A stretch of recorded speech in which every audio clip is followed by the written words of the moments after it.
अस्सलाम वालेकुम students. Inside preparation में वेलकम। आज हमारा टॉपिक है inductive effect.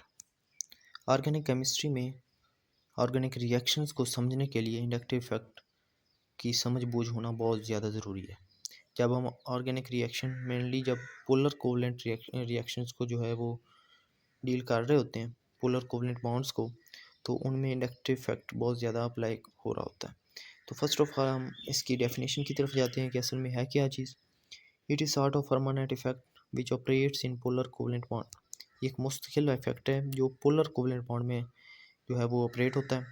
The induction of permanent dipole in a covalent bond between two unlike atoms of different electron activities is called inductive effect.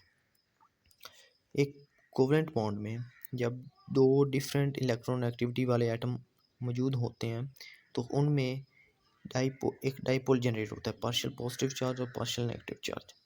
तो उस dipole की generation का जो मेन फिनोमेना है उसको हम इंडक्टिव इफेक्ट कहते हैं।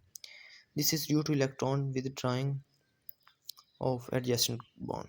यानी कि हम जनरल इसको समझें तो हमारे पास एक ऑर्गेनिक ग्रुप है, जैसा कि ये दिया हुआ है, 4 कार्बन्स का ग्रुप है। उसके साथ जब हमने क्लोरीन का एटम अटैच किया तो क्लोरीन जो है वो मोर इलेक्ट्रॉन एक्टिव है देन कार्बन।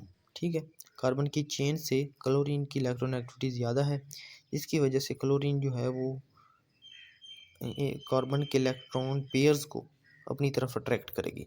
यानी कि बॉन्ड पेयर जो इसमें मौजूद हैं कार्बन की चेन में, उसको अपनी तरफ क्लोरीन अट्रैक्ट करेगा, जिसकी वजह से क्लोरीन पर पार्शियल नेगेटिव चार्ज और कार्बन पर जो है वो पार्शियल पॉजिटिव चार्ज होगा। ठीक है, अगर हम क्लोरीन को हटा दें बिल्कुल तो यहाँ पर कोई इंडक्टिव इफेक्ट नहीं होगा, बल्कि एक covalent non polar covalent bond इनमें मौजूद है। ठीक है, अब क्लोरीन अटैच हो गया तो ये पोलर कोवलेंट बॉन्ड बन गया और इसके साथ पार्शियल पॉजिटिव और पार्शियल नेगेटिव चार्जेस जो हैं वो जनरेट हो गए। ठीक है, उसके बाद जो मेन चीज़ है वो ये है, inductive effect does not involve actual transfer of electron from one atom to another but simply helps in displacing them permanently.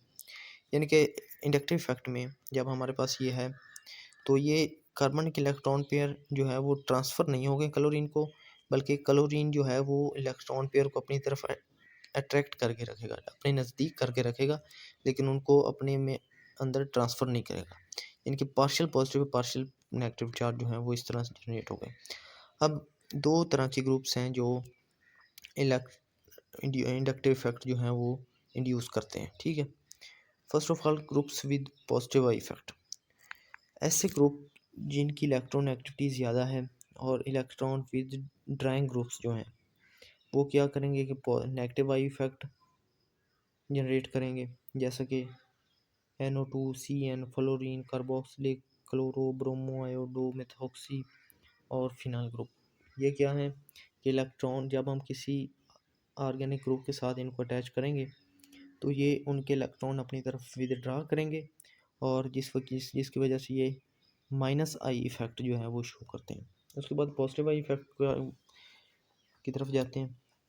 ऐसे ग्रुप्स जो इलेक्ट्रॉन डोनेटिंग है, जैसा कि ये देखें tertiary methyl group, secondary methyl, ethyl, methyl और hydrogen, ये क्या करते हैं कि दूसरे ग्रुप को जो है वो इलेक्ट्रॉन डोनेट कर रहे होते हैं। ठीक है, अब जब ये इलेक्ट्रॉन डोनेट करेंगे तो इन पर पार्शियल पॉजिटिव चार्ज आ जाएगा और दूसरे पर पार्शियल नेगेटिव, तो इस वजह से इनको पॉजिटिव आई इफेक्ट भी कहते हैं। यानी कि ये group positive I effect show करते हैं और दूसरे ग्रुप नेगेटिव आई इफेक्ट।